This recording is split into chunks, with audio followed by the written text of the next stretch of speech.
Try intervals to maximize the fitness benefit of walking. Don't have time for regular 60-minute walks? No problem.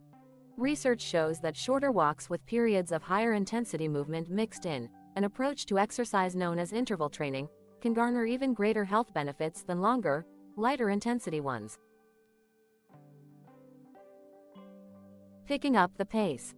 In a 2019 article in Mayo Clinic Proceedings, researchers found that for people in middle age and older, a 5-month interval walking training program increased peak aerobic activity and decreased the likelihood of lifestyle-related diseases such as diabetes, heart disease, and obesity.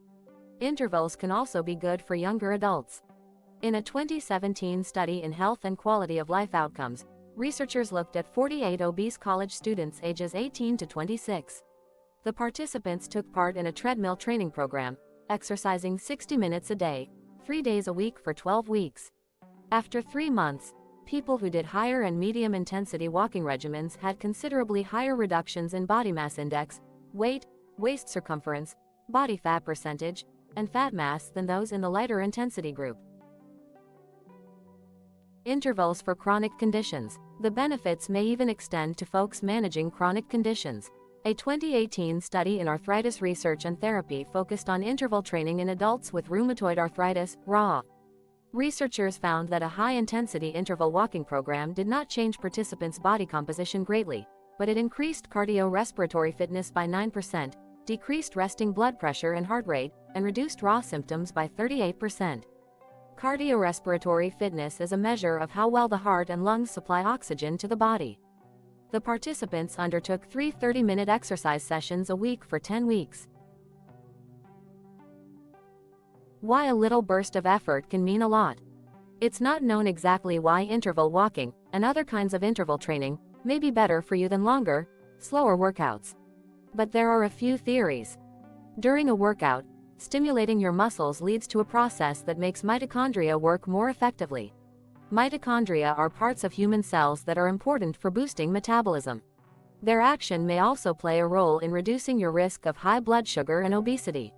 Another possibility is that increased activity for short periods helps open the large blood vessels of the heart, reducing the risk of coronary artery disease.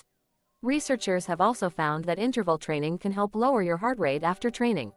A high heart rate, even without other risk factors, is a predictor of sickness and death from cardiovascular disease. Higher intensity exercise has been shown to be more effective than lower intensity activity in improving body composition and reducing fat, particularly around the abdomen, where fat buildup can be particularly dangerous. Intervals 101.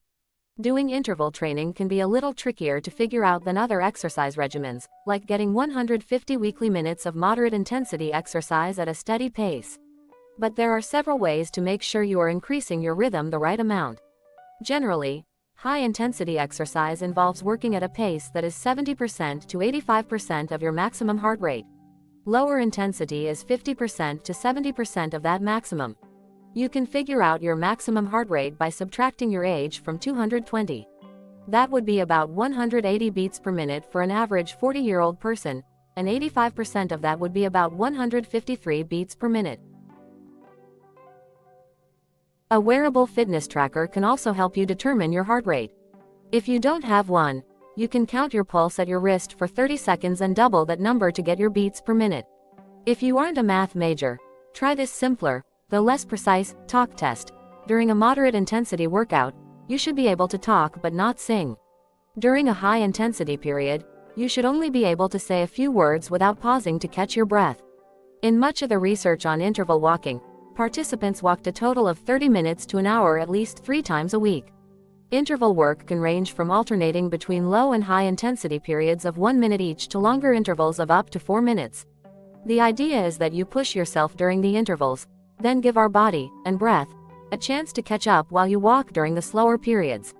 A variety of interval workout plans can be found online, or you can talk to your healthcare provider or a personal trainer to determine a walking regimen to fit your needs, goals, and fitness level.